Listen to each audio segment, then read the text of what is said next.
Welcome to our world. Statement and Q&A session with Russian Foreign Minister Sergey Lavrov, following the conclusion of the high-level week of the 79th session of the UN General Assembly, New York, September 28, 2024. We are wrapping up our work during the high-level week of the 79th session of the UN General Assembly. You have had the opportunity to familiarize yourselves with my speeches and the outcomes of the multilateral meetings held within the framework of the G20, BRICS, and other formats. In total, we held 7 multilateral events and 28 rounds of bilateral discussions with my colleagues. During these meetings, we addressed all the key issues on the agenda in Russia's relations with the respective countries, reviewing how the agreements between our leaders on bilateral and regional matters are being implemented. We devoted considerable attention to Middle Eastern issues, including the latest flare-ups of conflict in the Palestinian territories, Lebanon, Syria, the situation in Iraq, and attempts to involve Iran in provoking a larger war in the Middle East. We also discussed conflicts in the Sahel-Sahara region, Sudan, other parts of Africa, and Afghanistan. We used this opportunity to present our current assessments of the ongoing Ukrainian crisis. Our initiatives to form an independent architecture for Eurasian security, payment mechanisms that do not depend on the whims and caprices of the West, and ideas for reforming global institutions to reflect the true weight of countries from the global majority, the global South, and the East have been well received. I would like to congratulate everyone on today's observance of the International Day for Universal Access to Information. It was proclaimed by UNESCO in 2015, enshrining the right of every person to freely seek, receive, and disseminate information. In this context, I'd like to share how this day is being marked in Germany. It has been reported that a couple suspected of broadcasting several Russian TV channels online has been detained. According to the German Customs Agency, the suspects are a 37-year-old German man and his 42-year-old wife, who holds Ukrainian citizenship. They now face up to 1 year in prison. This is how German customs marked the Day for Universal Access to Information by congratulating those who sought to freely disseminate it. Question: Yesterday, former President Donald Trump met with V.A. Zelensky. He promised that if he wins the election in November, he would quickly resolve the issue of the war. How would you comment on this? What do you think about this meeting? SV. Lavrov, Donald Trump said several months ago that it would take him 24 hours to resolve this issue. Now, the wording has changed. We would welcome any initiatives that lead to the desired result. And that result can only be one: resolving this issue by addressing the root causes of the Ukrainian crisis. These causes lie primarily in the fact that, despite the assurances given to us, NATO continued to expand, and the West did not honor its commitments, which had been approved at the highest level within the OSCE. These commitments stipulated that no one should strengthen their security at the expense of the security of any other country, and that no organization within the OSCE space should seek dominance. NATO did exactly that. It expanded its reach, absorbed states, and deployed military equipment and infrastructure on their territories. Ukraine was next in line. This created direct threats to the security of the Russian Federation. NATO's plans included establishing military bases in Crimea, on the Sea of Azov, and deploying weapons there that would threaten our country. We could not allow this. The security of the state is always important. It's not an abstraction, but something necessary for ordinary people. Now, UN Secretary-General Antonio Guterres and his representatives say that the position of the UN is unwavering and that the organization advocates for resolving the crisis as soon as possible based on international law, the UN Charter, and Ukraine's territorial integrity. The head of the Secretariat should know the Charter more thoroughly and in detail. I just touched on this at the plenary session. For me, the most important part of this document, and it seems the founding fathers of the organization believed the same, is that the first article proclaims the need to respect the rights of every individual, regardless of race, gender, language, and religion. Our Western colleagues constantly bring human rights to the forefront, for any reason and without cause. They have done everything to exaggerate these rights and the impact for the future, putting them almost at the forefront. There is even talk that the Human Rights Council should be endowed with some powers independent of member states. But in the case of the Ukrainian crisis, the West does not even mention human rights at all. I cited the necessity of respecting the rights of every person, regardless of language and religion.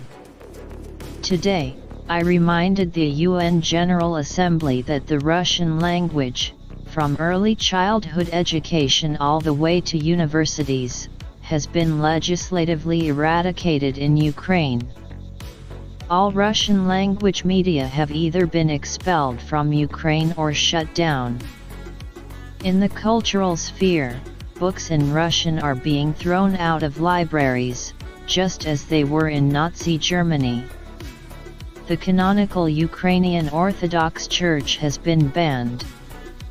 Yet, the Constitution of Ukraine still states that the state ensures the rights of Russians and other national minorities, including in the realm of education and so on. We are unable to get a response from the West or from UN Secretary-General Antonio Guterres. Why is there silence, even as so many initiatives regarding approaches to a settlement are floating around? The main issue is security, specifically the inadmissibility of Ukraine joining the North Atlantic Alliance or any other military bloc, and the issue of human rights. It's not about territories, as V.A. Zelensky insists, demanding that we return them along the 1991 borders. We're not talking about territories, but about the people who have lived on this land for centuries, developing it, building factories, roads, ships, and much more. These are the true causes of the conflict. If Trump manages to repeal the laws we are talking about, that would already be a step forward. It's as simple as holding a vote. But there's another point, which no one mentions now. President of Russia V. Putin has repeatedly drawn attention to it. There is an order in place from V.A. Zelensky that prohibits negotiations with Russia. Therefore, I cannot speculate on how they intend to establish this process. Our position is crystal clear. The root causes must be addressed. Everyone knows what they are. Question: Russia advocates for a multipolar system, cooperation between leading powers to make the world a bit better. Do you think that a war in the Middle East, in the event of a victory by Israel and its allies, will weaken Russia and Russia's doctrine of a multipolar system? What can Russia do to ensure that the world continues to be built on the basis of cooperation between leading powers, rather than leaving one hegemonic power, particularly in the Middle East? Sergey Lavrov: this is not about how the events in the Middle East, these, without exaggeration, tragedies will affect or not affect our positions on the international stage. We simply want to save lives. After the terrorist attack on October 7, 2023, which we strongly condemned, 41,000 Palestinians, civilians, have been killed in a year since October 2023 as a result of Israel's campaign of collective punishment against Palestinians, according to recent statistics. There are around 100,000 wounded. And the numbers continue to grow. For comparison, after the coup in Ukraine in 2014, when the putschists who came to power declared the people living in the east of the country to be terrorists and essentially started a civil war against them, in these 10 years, the number of civilian casualties on both sides of the Ukrainian conflict was 2.5 times fewer than the number of Palestinians killed in 1 year. This is telling statistics. And it keeps changing. We are interested in the immediate cessation of this massacre. The Americans have shut down all existing mechanisms for supporting Middle Eastern processes. Primarily, this concerns the quartet of international mediators, which included Russia, the United States, the UN, and the EU. Now the United States wants to monopolize the mediation efforts, organizing different formats, sometimes with our Jordanian, Egyptian, or Qatari colleagues. But the Americans still try to control everything themselves. It is the US that prepares the documents, shows them to everyone, and considers them sufficient to end the conflict. But Israel continues to raise its demands. What happened yesterday in Beirut is another political assassination. I heard that US President Joe Biden said it was the right decision. They seem to have a different attitude regarding how to behave in conflicts and what principles to follow. Remember how then Secretary of State Hillary Clinton expressed admiration and laughed while watching the live broadcast showing the bloody figure of Libyan President Muammar Gaddafi? Or her colleague Madeleine Albright, who, commenting on the consequences of the US aggression against Iraq, said that democracy was worth the cost of 400,000 lives. Everyone knows there were no weapons of mass destruction in Iraq, as the Americans claimed to justify their invasion. The United States wants to monopolize processes not only in the Middle East.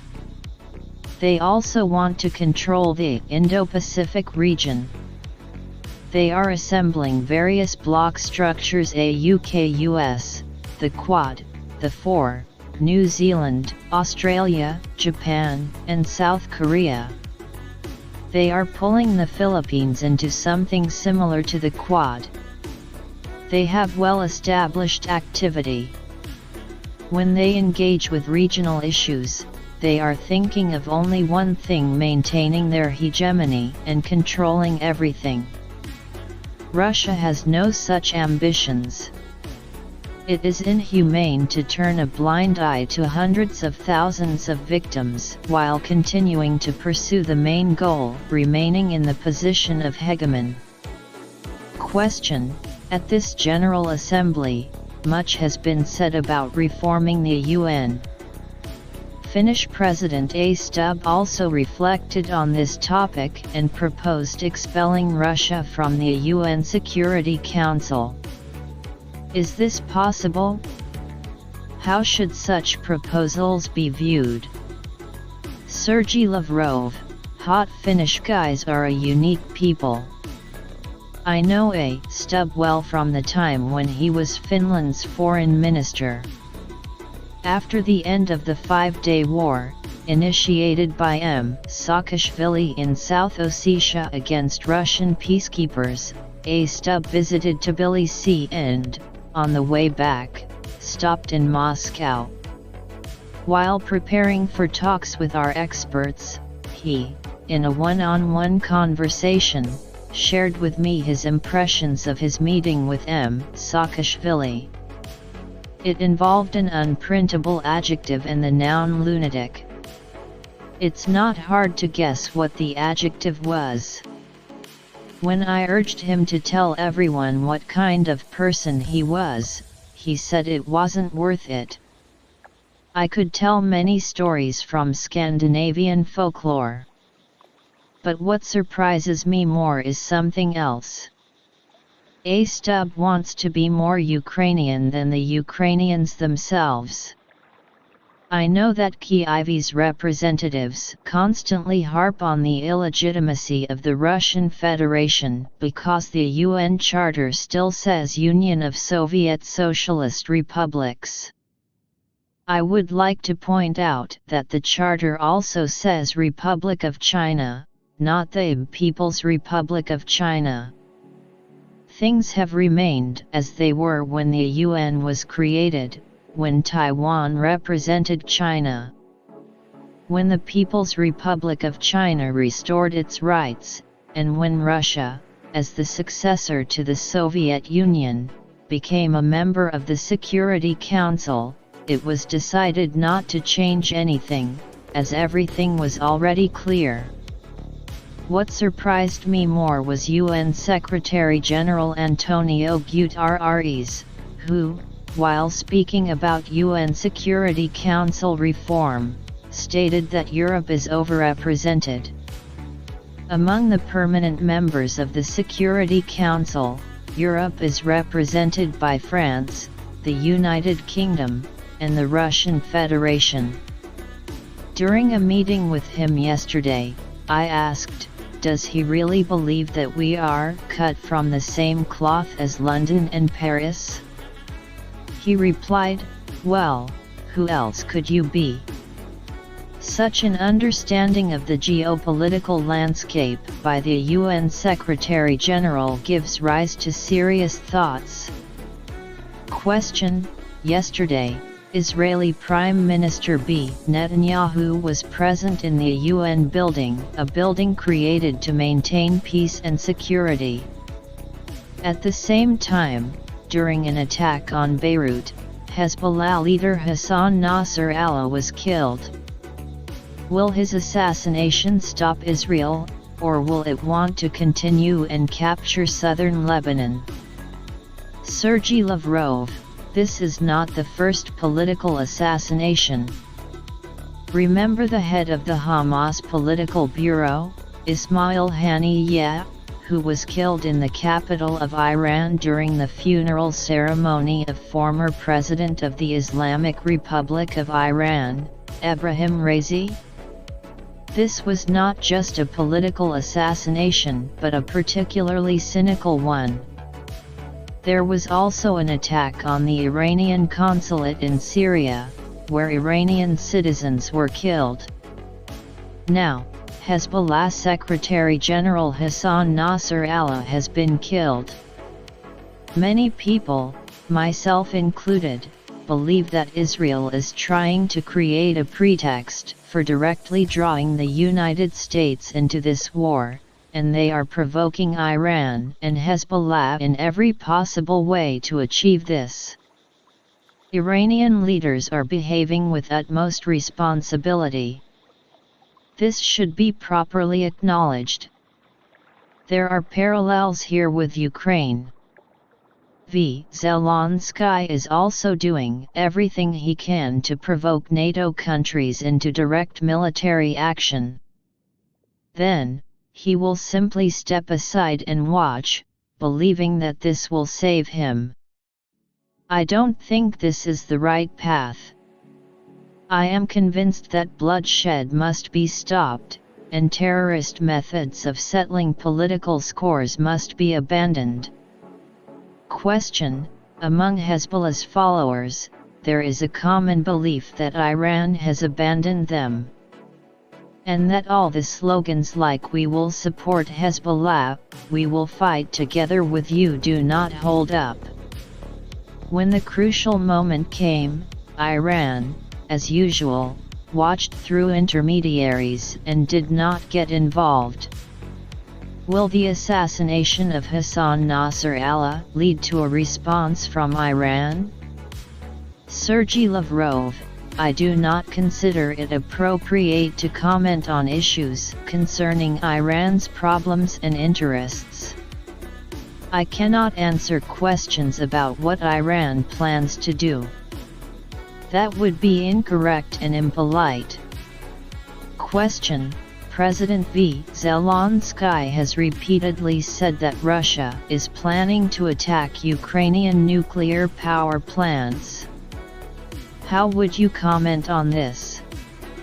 As we know, Brazil, China, and other like-minded countries have created the Friends of Peace platform to mediate the resolution of the Russia-Ukraine crisis.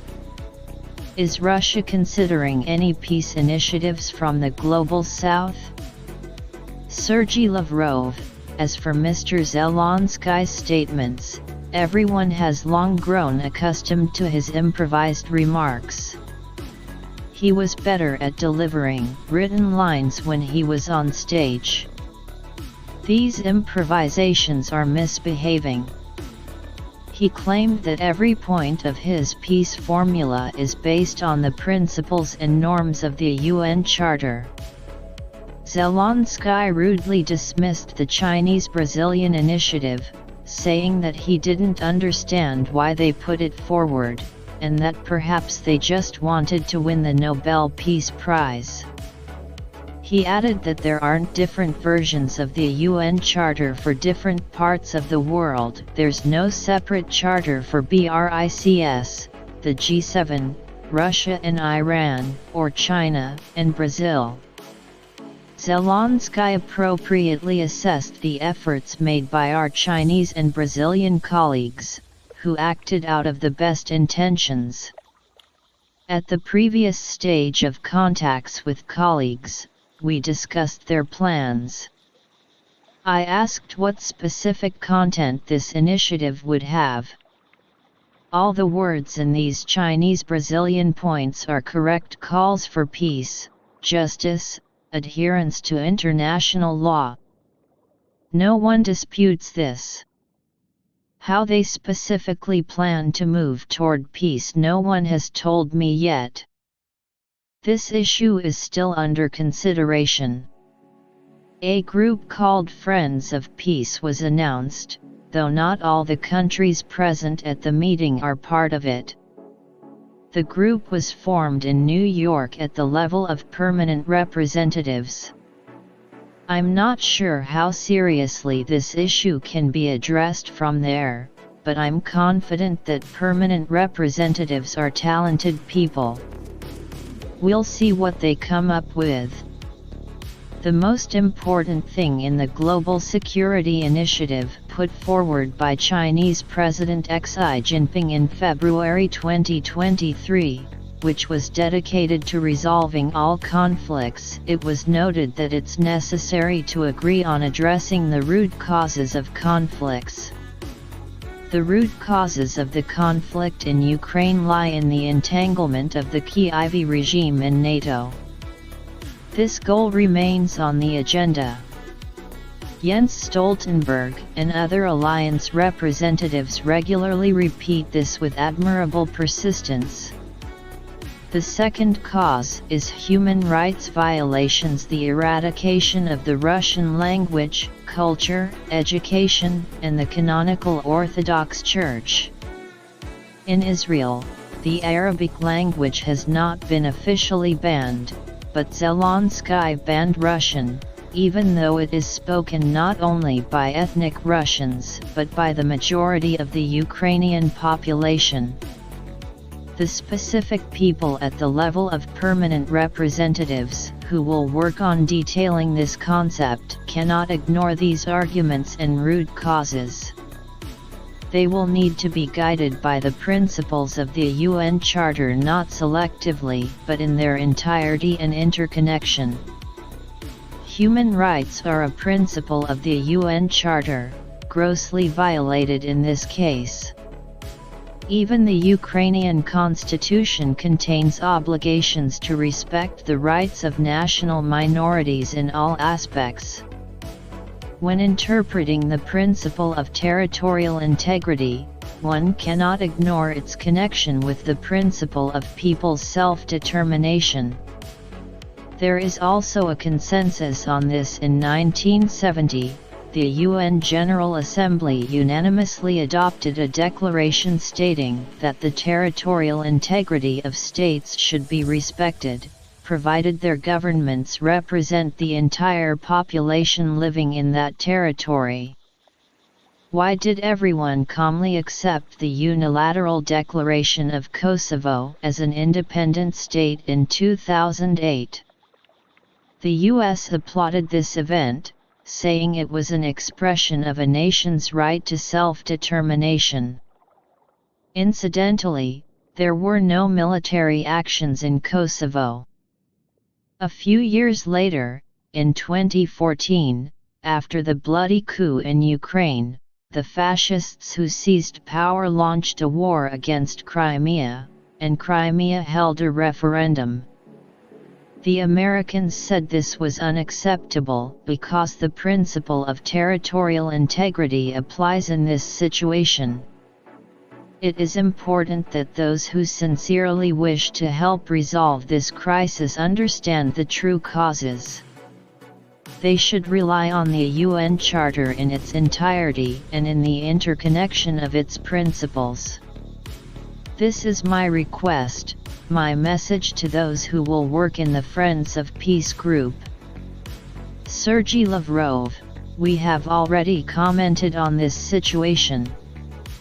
It has been factually proven that Ukrainians are working with terrorist organizations that are fighting against the legitimate government of Mali.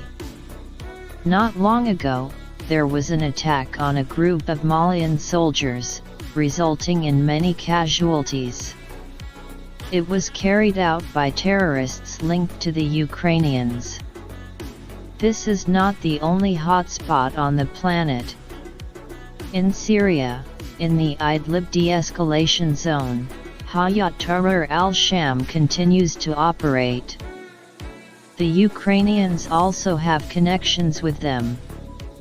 They recruit militants to send to the battlefields or assist in preparing provocations.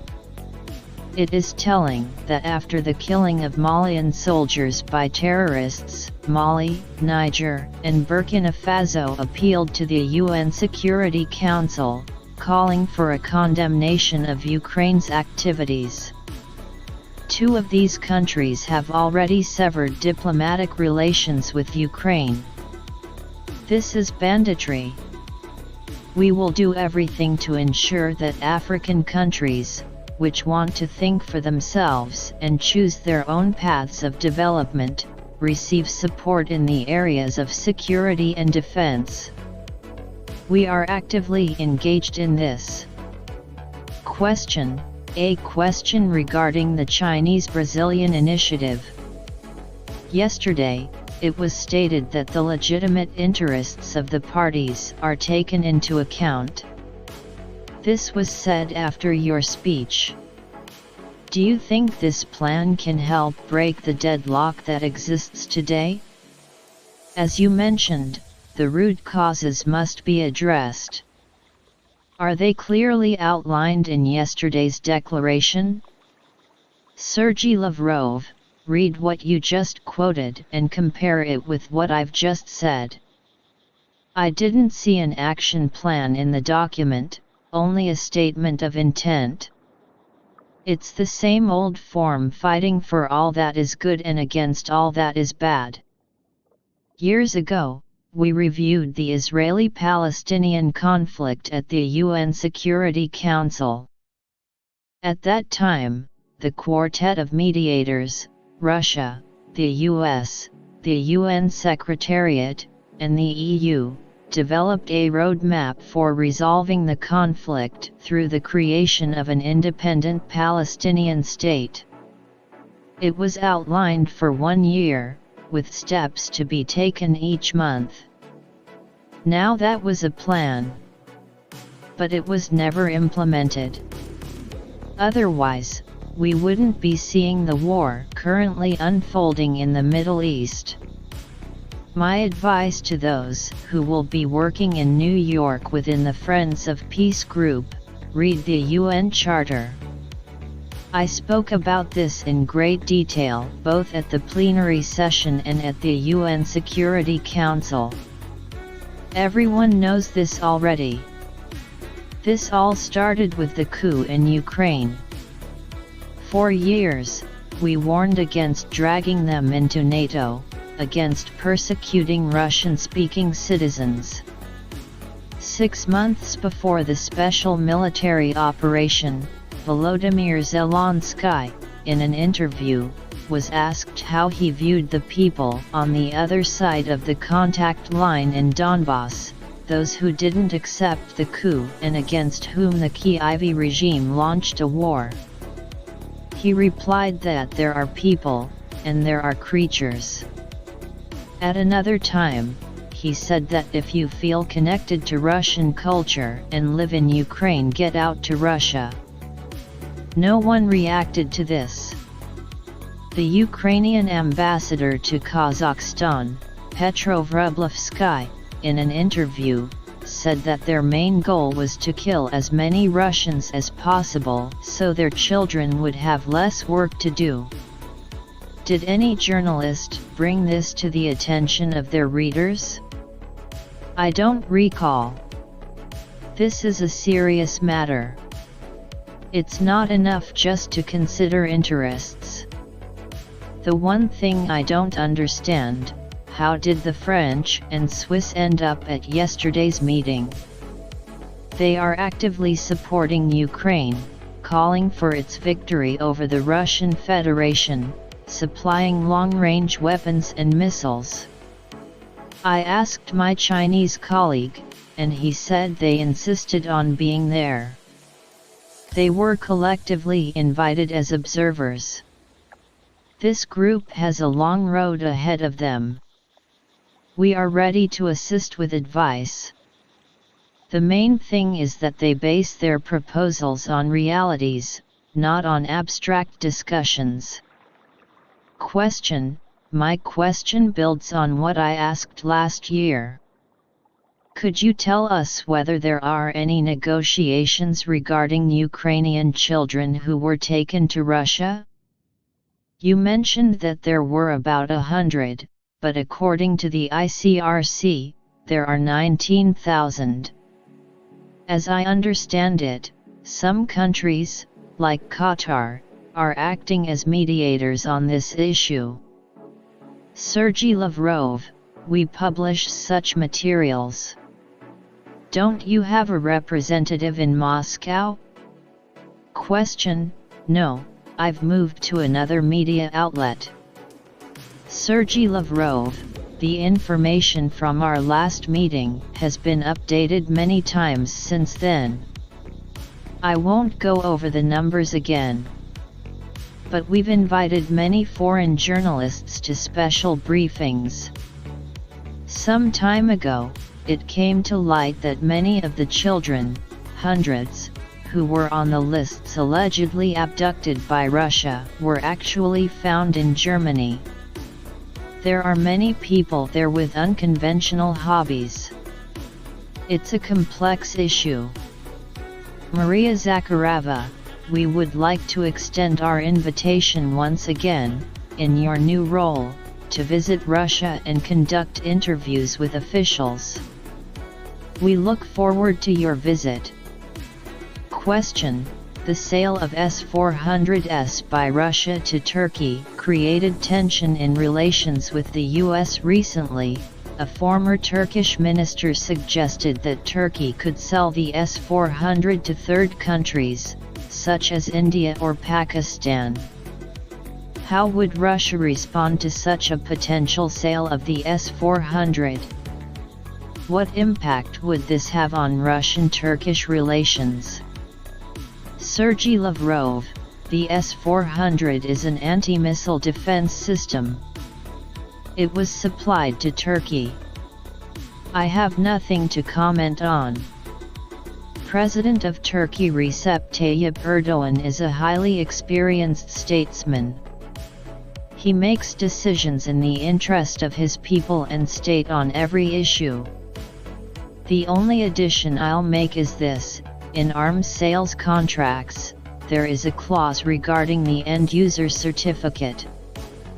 For anything to be done with the equipment supplied under such a certificate, which names the recipient country as the final user of these arms, the consent of the selling party is required. Question: former US President Donald Trump has said that the war in Ukraine wouldn't have started if he had been in office, and if re-elected, it would end on the first day. How would Russia view a peace proposal from Trump if he were re-elected? What conditions would have to be met for Russia to agree to it? Sergey Lavrov, as for Mr. Donald Trump, the war would never have started if. I can also show you a retrospective. February 2014. Then President of Ukraine, Viktor Yanukovych, along with the opposition, which, funded by Western money, brought hundreds of people to the main square for endless protests, signed an agreement stating that early elections would be held. Before the elections, a national unity government was to be formed. This agreement was guaranteed by Germany, France, and Poland. The next morning, the opposition seized government buildings. We asked why they did this. Our German and French colleagues replied that democracy sometimes takes unpredictable zigzags. The Americans said the same. If they had upheld that agreement, Ukraine would still be within its 1991 borders, which Zelensky is constantly harping on about. Who asked them to undermine their own legitimacy? As long as this regime remains in power, its legitimacy will be compromised. Crimea would also still be part of Ukraine. I want everyone to understand this. That is, if we follow the if-only logic. If the Minsk agreements, signed a year later and endorsed by a UN Security Council resolution, had been implemented, Ukraine would have remained whole, but without Crimea. They lost Crimea when they brought bandits to power. In April 2022, a deal was reached between Russian and Ukrainian negotiators in Istanbul. Had it been implemented, Ukraine would have still retained part of Donbass. But every time an agreement, which Russia is always ready to uphold, falls apart, Ukraine grows smaller. Regarding the Istanbul agreements, the head of the Ukrainian delegation, David Arakhamia, recently gave an interview and admitted that then British Prime Minister Boris Johnson came and said there was no need for any agreements, that Ukraine should keep fighting, and they would provide weapons and money. I have provided you with the facts. And if Ukraine continues on its current path, using tricks to buy time, it won't work. I hope our Chinese and Brazilian friends, as well as those who joined the Friends of Peace group, will fully take into account the habits and tricks of the current Ukrainian leadership and its endless attempts to lure everyone onto shaky ground through deception. Question: President of Azerbaijan Ilham Aliyev and Prime Minister of Armenia Nikol Pashinyan will be attending the BRICS and CIS summits in Russia in October 2024. Is there a planned meeting between the leaders of the two countries for new peace initiatives or negotiations with Russia's participation? Sergey Lavrov: as they say, it's up to them. If they want to meet, as their ministers did here, in the U.S., with the participation of U.S. Secretary of State Antony Blinken, then it's their choice. The Americans are eager to assert their dominance, just as they do in the Middle East. It's important for them to show they are in charge. If this suits our Azerbaijani and Armenian friends, then it's the decision of their respective leaders. We are always ready to fulfill what was agreed upon with our participation, starting from November 2020. Over the past 2 years, the leaders of Russia, Azerbaijan, and Armenia have met 3 more times: 1, 2, 3. A trilateral working group has been established to unblock transport communications. There are mechanisms for conducting border delimitation, etc. We are prepared to fulfill all our commitments outlined there. Question: a brief question regarding the assassination of Hezbollah leader Hassan Nasrallah. What can Russia do to prevent the spread of these consequences to Syria and Iraq? Sergey Lavrov: once again, I will repeat that we want the UN Security Council to assert its will and fulfill its functions. It has the tools to influence the party that is not complying with its resolutions. The Americans do not allow the UN Security Council to take such actions. For the same reason, they want to keep everything under their control.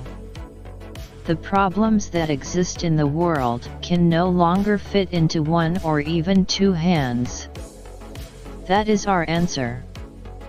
They blocked all proposals. The resolution they themselves introduced was a deceptive move. The Americans claimed that Israel was ready to implement it. That was a lie. We foresaw this and abstained from vetoing it only because our Arab friends asked us to give it a chance.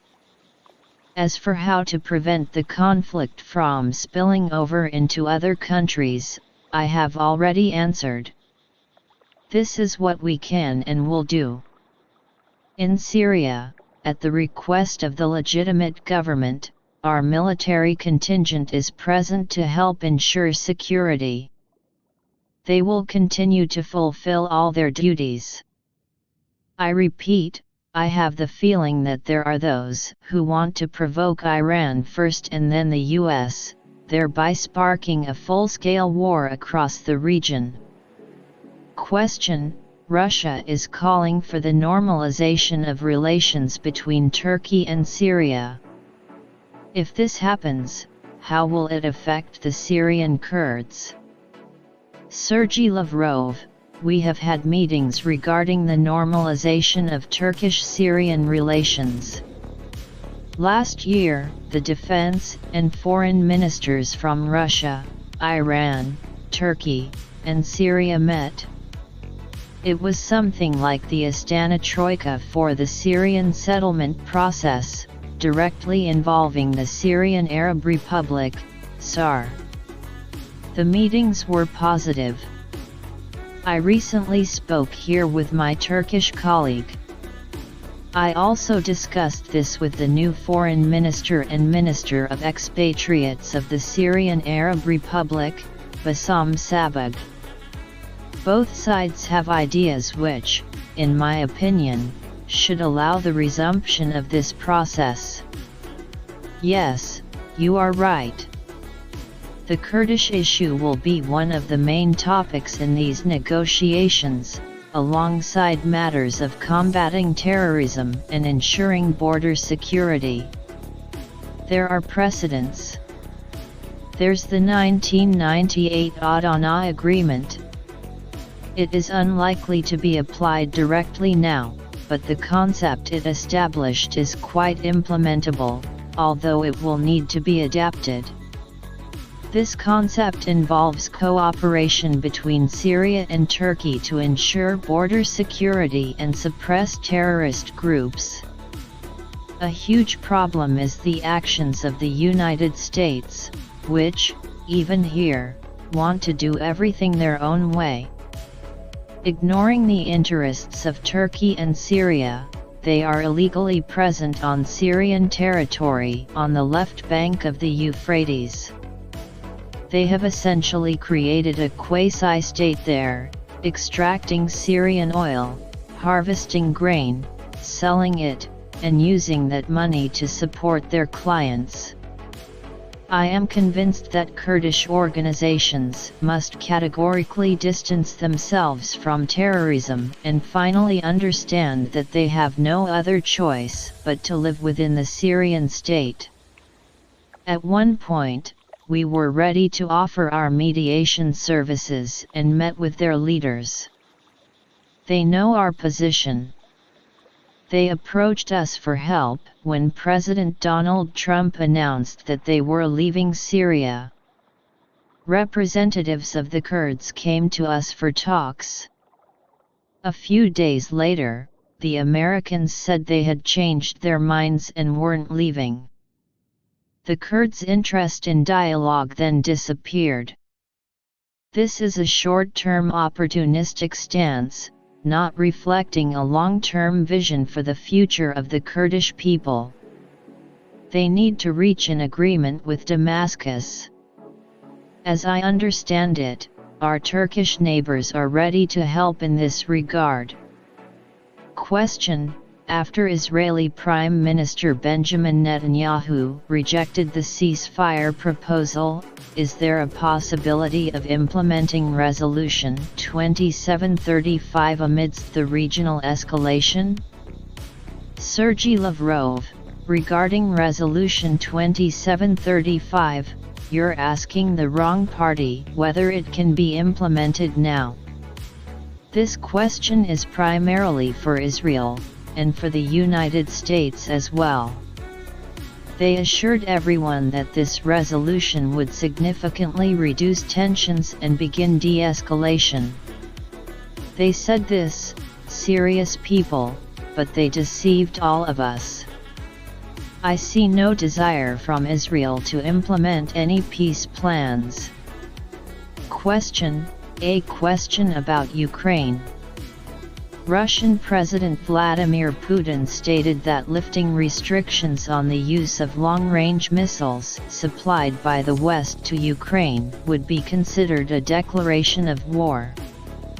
As we understand, they are now close to announcing the lifting of these restrictions. They might limit the range to 20 to 40 kilometers, but this could happen. Sergey Lavrov: I've already answered that question. Question: you just mentioned that you would like the UN Security Council to take responsibility for preventing a full-scale war in the region. What tools, in your opinion, could the UN Security Council use in light of the constant vetoes, especially regarding Gaza? Should Chapter 7 of the Union Charter be considered? Sergey Lavrov: indeed, I said that the UN Security Council has the means. These include Chapter 7 of the Union Charter. However, all Security Council resolutions must be implemented, as stated in Article 25 of the Charter. Chapter 7 is binding for those to whom the demands of the relevant Security Council resolution are addressed. For instance, there is a demand to put forward a resolution to halt arms supplies in any conflict when the situation becomes too severe. Naturally, everyone understands that the Americans will veto this, as they have done before. Sanctions can be proposed against those who fail to comply with Security Council demands. But this, too, would be vetoed. The tools exist. One should not give up simply because a resolution is blocked. It's not always possible to block something painlessly for one's reputation. Maybe that will lead to something. As we say, water wears away the stone. The situation is complex. Question: Israeli Prime Minister Benjamin Netanyahu said yesterday that Israel's long arm can reach anyone in the Middle East. Given the assassination of Hezbollah Secretary General Hassan Nasrallah, do you foresee any prospects for a peaceful settlement in the Middle East? Sergey Lavrov: I've already answered several times how we view what is happening. This must be stopped urgently. Question: Could Russia agree to expanding the permanent membership of the UN Security Council from 5 to 10 members? Could you comment on this topic? Sergey Lavrov: Regarding the reform of the UN Security Council, I haven't heard of the idea to make 10 permanent members. There are many ideas floating around. Our position is well known. Strengthening the Council should be done exclusively by including candidates from Africa, Asia, and Latin America. There should be no increase in the number of Western countries and their allies, such as Japan. Question: Could you comment on the changes to Russia's nuclear doctrine, recently announced by President Vladimir Putin? Is this a signal to the West? If so, what kind of signal does Moscow want to send? Sergey Lavrov: President Vladimir Putin has said everything. It is clear without any omissions. When we say something publicly, especially President Vladimir Putin, we assume that those who are interested in our approaches will hear it. How they interpret it is not for me to judge. When it becomes definitively clear whether they will give Ukraine permission for long-range weapons, then it will be clear how they understood what they heard. Question: In 3 weeks, there will be a BRICS summit. Is the participation of Latin American countries expected? How does Russia view the political situation in Latin America? Sergey Lavrov: Definitely not in the manner of the Monroe Doctrine. We have a respectful attitude towards all our partners. Latin America is a powerful pole in the emerging multipolar world order. CELAC is now experiencing a revival following the election of President Luiz Inácio Lula da Silva in Brazil. There are many initiatives, including those aimed at creating mechanisms for trade, cooperation, and investment, independent of what the United States controls through the IMF and WTO. As for the prospects of BRICS expansion, at this stage all members find it advisable not to make new decisions for the time being and to adapt our coalition of like-minded countries to the new circumstances. We were 5, now we're 10. Of course, this requires some adjustment and a smooth integration of new members into the work, considering the traditions established over the years of the Group of Five. At the summit in Kazan, recommendations will be discussed, which were requested by the leaders at the 2023 summit in Johannesburg, offering suggestions on what the modalities of a new category, BRICS partner countries, could look like. These countries will participate on a permanent basis, not as guests, but as partners, engaging in most activities of our structure. There are lists of such candidates. Around 20 countries are interested in becoming partners. Another dozen or so wish to maintain permanent contacts without necessarily gaining partner status. The decision will be made by the presidents. It is not my place to predict how they will agree. This will be announced. Question: in your speech today, you mentioned Georgia. How would you comment on the recent statements by Georgian officials that it was indeed Mikhail Saakashvili who started the war? Do you consider any new agreements between Georgia, South Ossetia, and Abkhazia to be possible and realistic? Sergey Lavrov: it is clear that the current Georgian leadership is assessing the past honestly. They have said they want historical reconciliation.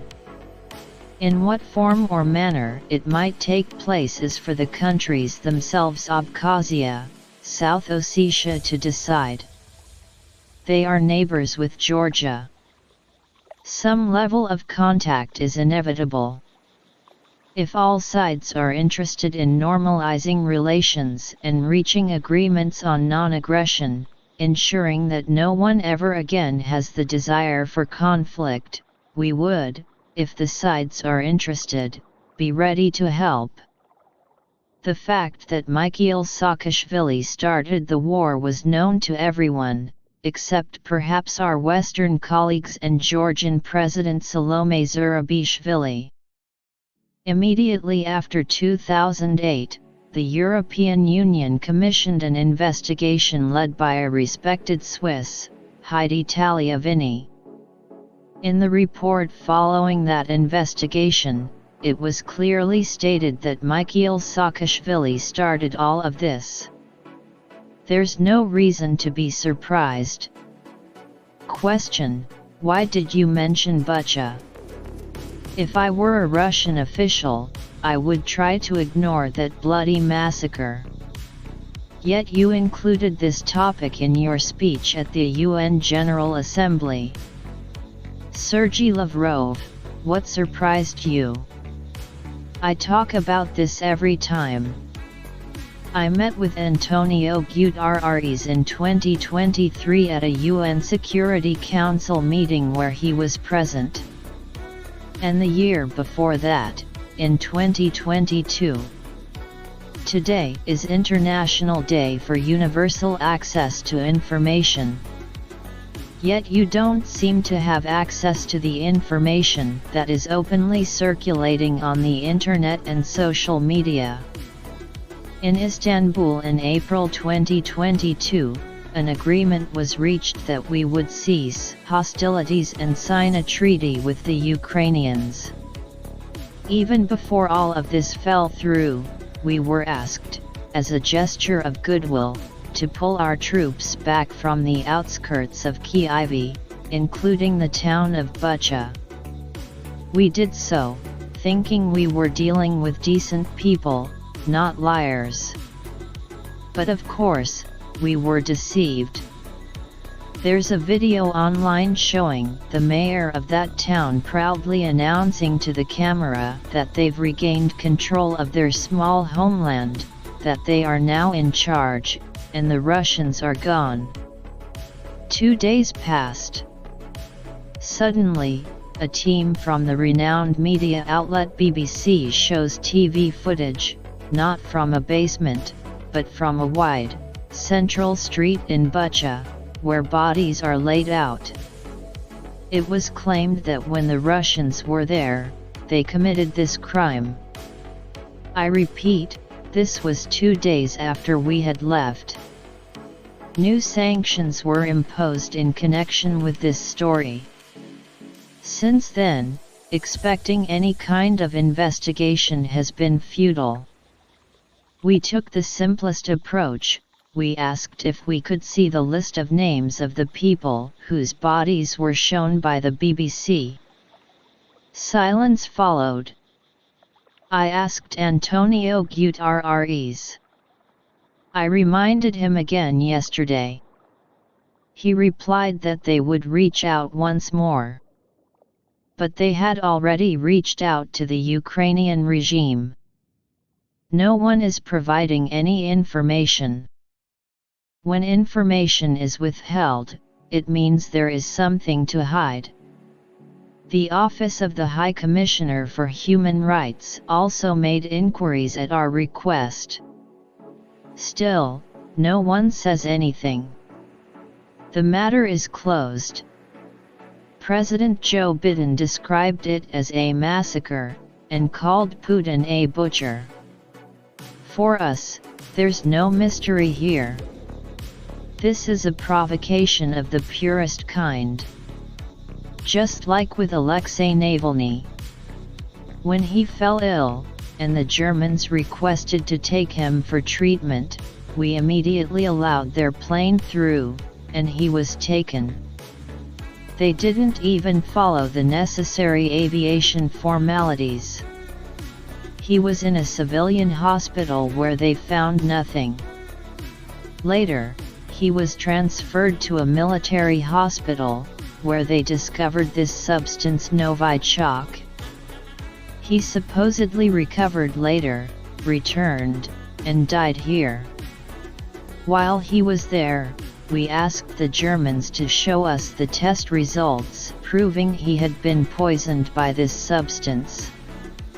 The Germans said it was classified and that they would give the test results to the Organization for the Prohibition of Chemical Weapons, OPCW. We approached them, and they told us that the Germans had forbidden them from sharing it with us. Doesn't any of this seem strange to you? When the uproar erupted after Navalny's death, we reminded the Germans again and asked if we could see the test results and how he had been treated before returning to Russia. In response, total silence. The same goes for the poisoning of the Skripals in Salisbury. No information, despite official requests from our investigative committee and the Prosecutor General's office to their counterparts in Britain. The media froth has been schemed off. Russia was blamed for everything, and then it fades from the front pages and TV screens. We know this. We will continue to talk about Bucha, about Alexei Navalny, and demand the truth. If you're interested, organize a journalistic investigation. Ask the Ukrainians why these names cannot be disclosed. My friends, you are professionals. I hope this should interest you. Try to find out. Question: recently, UN Secretary-General Antonio Guterres stated that Russia and the US should reduce their nuclear arsenals. Did he personally discuss this with you during your meeting? Under what conditions would Russia be ready to take such a step? Sergey Lavrov, he didn't say anything to me about this. I haven't heard him make that statement. Occasionally, he makes remarks that clearly don't align with the current realities on the international stage. We are not increasing our arsenal. Our official representatives have confirmed this repeatedly.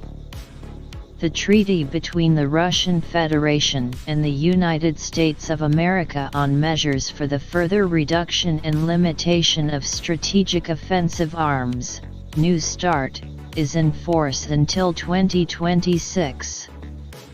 It stipulates the relevant limits, and we are adhering to them, at least as long as the treaty remains in effect.